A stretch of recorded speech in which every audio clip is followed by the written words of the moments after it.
If it's a small issue and it's water's coming in from a few foundation, superficial type cracks, or if a wall has shifted and moved, has caused cracks to form and open. First, it's all about making sure the wall is structurally sound and stable, and then you could go in and do some epoxy injection to, pressure inject urethane into these cracks that have leaked. And if it's more severe, if it's coming from underneath the slab, or if a foundation has just sat untouched for so long, it's taken on some real severe damage, we'll put in an interior drain tile system that channels to a sump pump. Sometimes we'll do it from the exterior as well, depending on the severity of the structural issue.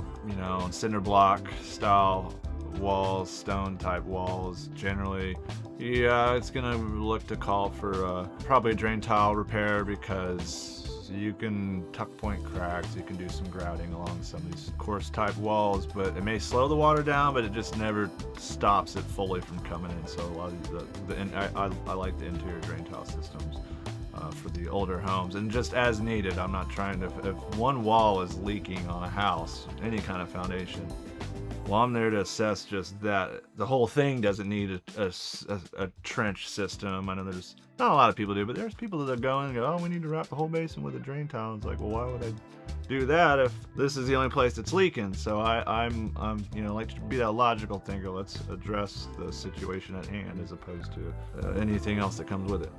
So when people have questions about sump pumps, I tend to say, first I come to the house and I'll say, do you get water in your basement? And they'll say, no. And I'll say, well, then you don't need a sump pump. I don't have a sump pump in my own basement. I don't get water in my house.